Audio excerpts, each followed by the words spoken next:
Hi, everybody. Welcome back. This is Kim. As you can tell by the title, I'm going to be talking about multi-apping today, which I think is the reason why I can make decent money, to be honest. I'm going to talk about the best multi-app pairings, in my opinion, which are Doordash, Grubhub, and Uber Eats. I'm going to tell you how I multi-app, how I combine my cherry picking strategy with multiple apps. And I really think it helps me make more money. If you're interested in making more money, stick around. Okay, well, let's get going. Okay, first of all, what is multi-apping? Oh, it changed it. Multi-aping. Okay. Well, anyways, multi-apping. Just as it sounds, running more than one app at a time. I'm talking about food delivery apps. DoorDash, Grubhub, and Uber Eats are the ones that I do. There are lots of other ones out there. I know people who do Corner Shop and Instacart and Amazon, all sorts of things. But the three that I do are just food delivery apps from restaurants. Okay, so there are different multi-app strategies. I'm only going to be talking about mine. So just wanted to make that clear. Like I said, I run DoorDash, Grubhub, and Uber Eats all at the same time. That means I have all the apps open at once on my phone. They are all ready and available to accept orders all at the same time. I know it sounds confusing. Do I take orders from all of them at the same time? No, I do not. I know some people do. I personally do not. Okay, so how do I multi-app? This is my own personal multi-app strategy. So all apps are on and accepting offers, like I said. When I'm ready for delivery, which means I've finished one and I'm ready for a new one, I make sure all the apps are on, make sure that I'm, logged in or whatever. DoorDash sometimes logs me out, so I always open that one up to make sure I'm still in dashing mode. So basically, I just wait for one to come, a good offer. I use my cherry picking skills to decide whether or not to accept what is offered. I'm never going to take a $4 offer. I'm never going to take a $5 offer. I'm never going to take a $6 offer. I'm never going to take a $7 offer. I'm never going to take a 23-mile offer. I'm never going to take one from certain restaurants that take forever. I don't go to certain apartment buildings that take, that I get lost or you can't park or, things like that. I've got a strategy that I use to determine whether a offer is good for me. So here's an example of multi-apping. So this scenario did not happen. I'm just making this up. But let's say Grubhub sends me an $11 order going 8 miles. The very same time DoorDash sends me something, it's $11 going 6 miles. Okay, getting a little bit better. And then I'll get an Uber Eats for $11 going 3 miles. Okay, let's assume these all hit at once and I see them all at once and I have a choice of these three. I'm going to take the Uber Eats because it's a shorter distance for the same amount of money. Okay, so I accept that Uber Eats delivery.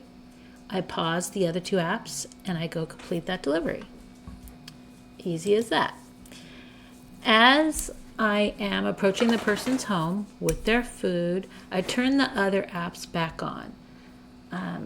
I do this so that I don't forget, first of all, and that way I could start maybe receiving other offers to have them in queue for as soon as I'm done with delivering this food. So after delivering the order, I wait again to see what's offered. I basically just take the best one that comes. It's really pretty simple. Obviously, things have really slowed down over the last month or so. There's not as many offers given at the same time. It used to be the case that I would have all the apps running and I'd just be constantly bombarded with offers. This does still happen occasionally, but a lot of times I'll only get one. Like here, I'll get a Grubhub and I don't want to go that far or whatever, and I'll decline it. And I have to wait a minute or so before I get something else. I might get another Grubhub, I might get an Uber Eats, I might get a DoorDash, whatever. You have to analyze each one individually and decide whether you want to take it. So, like I said, when it's slow, I just resort to my normal cherry picking strategy as if I was only running one app. It's really the same thing. The delivery must meet my minimum standards. If nothing good comes, then I don't accept anything. I still keep all the apps up and accepting offers until I decide to pick one of them. When a good one pops up, then I'll accept it. But I keep the offers coming in until I accept one. This works in my market because there are enough people out there tipping decently. Even if I decline 7 or 8 offers in a row, eventually a decent one will come up. I know that's not the same for everybody. Doordash has lowered base pay on some orders, and now there are hidden tips on lower amounts. It used to be $8.50 was the amount that would often have hidden tips, and now I don't really know what it is.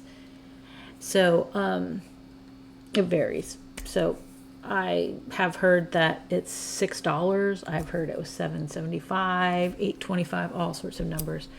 I don't like to risk it, hoping that there's a hidden tip. Instead, I just decline anything under $9. I'm probably missing out on some. Maybe I am. But if I was talking to another delivery person, and she was telling me that she takes everything over $7 because a lot of the times they'll have hidden tips. And I said, yeah, how many times do they have the hidden tips? How many $7 offers are simply $7? And, you're spending a half hour or something for $7. And she says, yeah, that's true. She goes, but occasionally I'll get like a $12 one. I'm like, okay, but how many $7 ones are there? Because if 75% of them are only $7, and maybe 25% of them you may get a little bit more, does it even out to make it even worthwhile? To me, I just don't want to risk it. So anything over than $9, I just decline. Now, of course, there are some cases where I will take less. Here are a couple examples. If I'm already at a location, let's say I'm at Chili's and I'm picking up, and or let's say I'm not even picking up. Let's just say I stopped at Chili's to get something for myself or whatever. I don't go to Chili's, but let's just say I did. And one came up and it was $8.25 and it was going 1 mile. And I know that Chili's is usually pretty good and they're not too late with the food. I might consider taking that one. It's super close. I'm right there already, and in my experience, Chili's is pretty good at getting the food ready on time. I might take it. I'm not saying I would, but I might.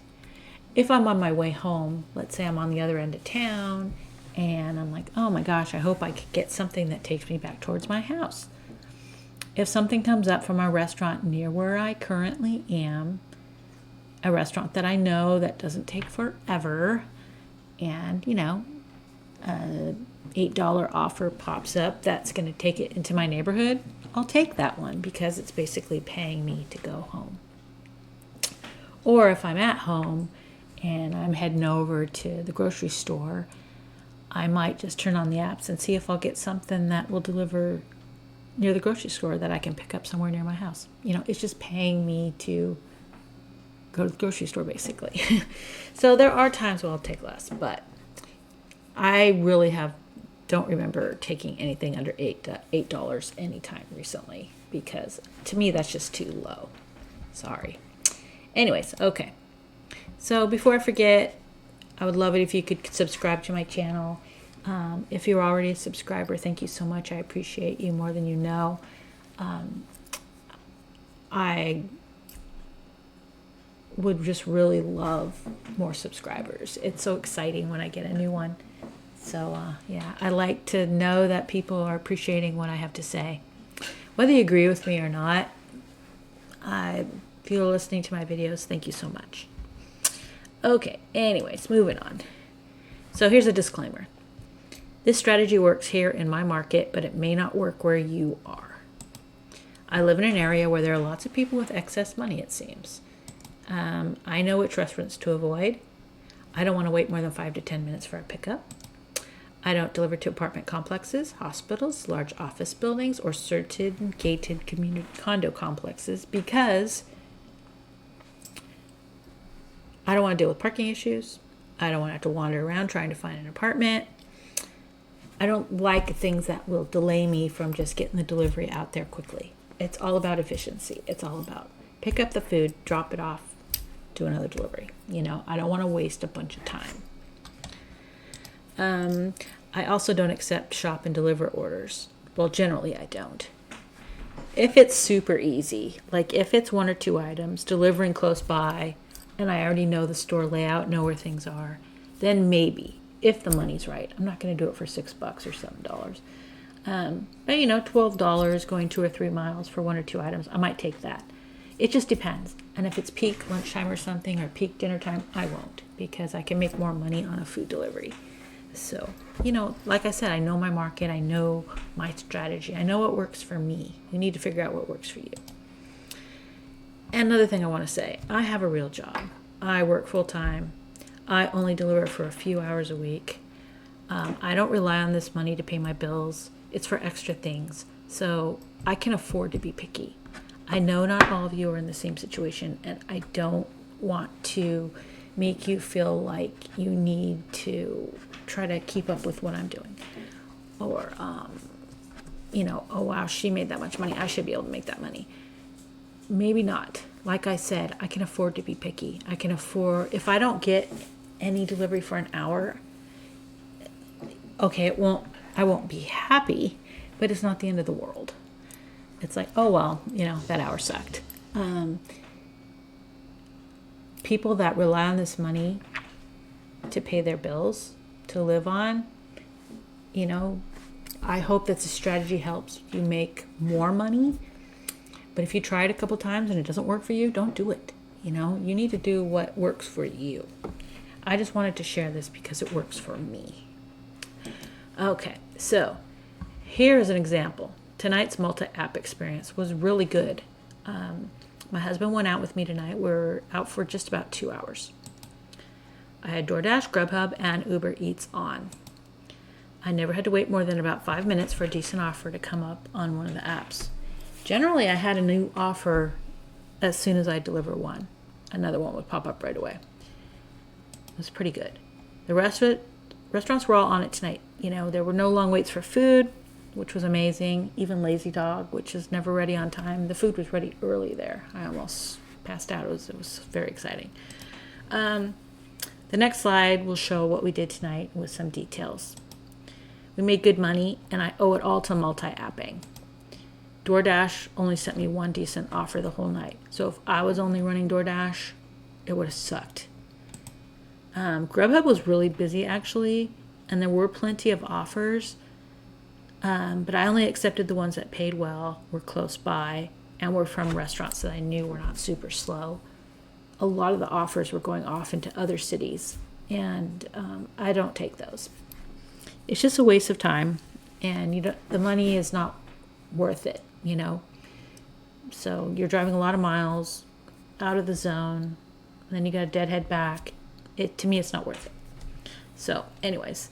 But the Grubhub was pretty busy. I think I got the most offers from Grubhub. Uber Eats only gave me a couple offers, but they were good ones, as you'll see. I did decline 1 or 2 from Uber Eats that were low, but the ones I took were excellent. So let's move on. Let me show you what I did. These are not in any order. Here was an El Pollo Loco. I put this on here because I wanted to show you. So this was a $10 tip. Let's see, pull this other one up. Okay, these were the 3 Grubhubs that I took. 2 tipped well, $10 and $8 over here. This was that Lazy Dog one.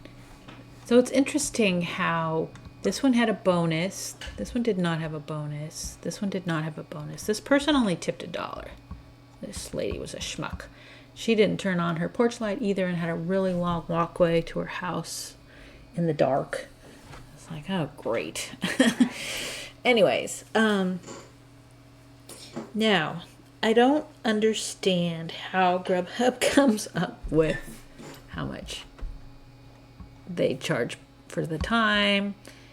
Mileage is probably, mileage is mileage, but, and why did this one have a bonus? I have no idea.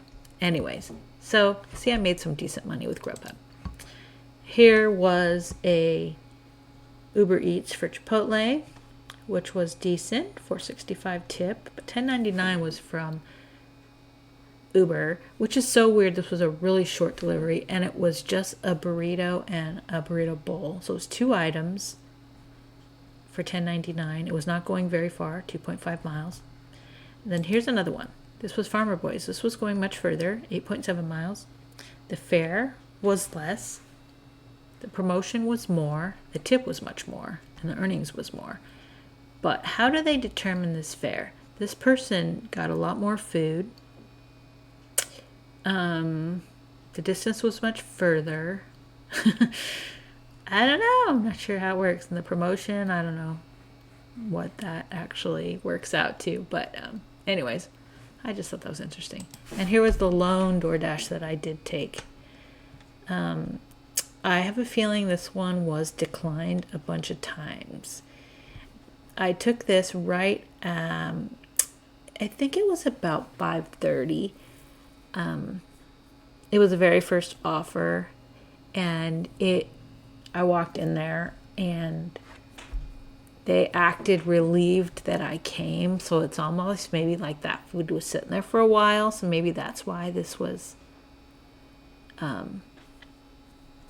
higher. The base pay was higher. I don't know. But they tipped well, $10.50, and it wasn't a super long drive. So I don't remember exactly where it went, but it wasn't very far. So yay. So that was that. So here's my total. 6 deliveries, $94.80. 2 hours and 10 minutes was the total time. So that worked out to $43.09 an hour. That's excellent. For a Thursday night, you can't ask for better than that. Like I said, it was only 2 hours. I don't know if it would have continued if we stayed out longer. We were both hungry and tired and decided that was enough.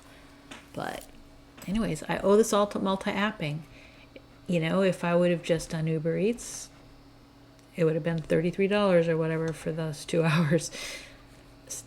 Grubhub, I mean, literally everything else was like $3, $4, $5. Every other offer, not one was reasonable. It's just crazy.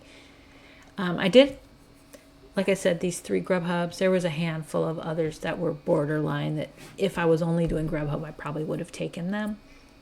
But anyways, so there you go. All right, so without multi-apping, I would have not made much, obviously. Each platform supplied me with some good offers, but not enough to individually for me to make that much money if I only ran one app. By having a choice from 3 apps, I feel like I was able to cherry pick and take only the deliveries that made sense to me, money-wise. Like anything, the more options you have, the better chance you have of getting a good one. And I think by running 3 apps, you're just upping the odds of getting a good offer. So if you don't multi-app, I think you should try it. I know many people do this, but I don't suggest... Oh, this is going to be what not to do when multi-apping. Okay, this is kind of important. So many people do this, but I don't suggest taking another offer from a different platform while you are waiting to pick up food for another offer. So like if you're at Lazy Dog waiting for an order, Doordash, and then you get a Uber Eats from Cheesecake Factory or something, even though it's real close by, there's so many reasons why you should not take it while you're still waiting to pick up one, because if this Lazy Dog takes forever, you're going to be really late picking up that Doordash, and then both customers are going to be upset because it's going to delay you getting the food to them. It's just, there's a lot of ways it can backfire. If you do decide to take offers from different platforms at the same time, don't take offers that go off in separate directions. So yes, you may be picking up both from, let's say a Chipotle or something, or even restaurants that are very close together, whether it's the same restaurant or 2 different restaurants, but you want to make sure the houses that you're delivering to are in the same area, or one is on the direct route to the other, and will not cause more than a minute or 2 delay in your path to the customer. You know, if you have somebody that lives 5 miles away and you're going to take, you know, this one street, and the other customer's like, oh, wow, it's on the way. It's just off that street and it's right on the way to the other guy. And, you know, it won't delay you much. Then, you know, that won't be so bad. But if you're going off in different directions, it's just, you know, each customer sees you drive off in different directions. They're not going to be happy. And I just think it's a recipe for disaster. There's too many things that can cause you to be delayed. I must admit, when I have a Grubhub pickup and the food won't be ready for like 30 minutes, and Grubhub sends me there way too early, I'll try to get a Uber Eats or a Doordash that is quick and easy in that same area to do while I wait. I'll only do it if I know the food's going to be ready and I can deliver it quickly. I hate wasting time. If the Grubhub order is worth enough money, I'll keep it and fill the time with another delivery. But that's really the only time I take offers from different platforms simultaneously. In the past, I would try to match up offers from different apps, but it was way too stressful. Sometimes it worked out great, and like the example I said, you know, like customer A lives in one area and customer B is right on that way, and the restaurants are right next to each other. But several times, one restaurant would just screw it up for both customers, and I don't like to do that to people.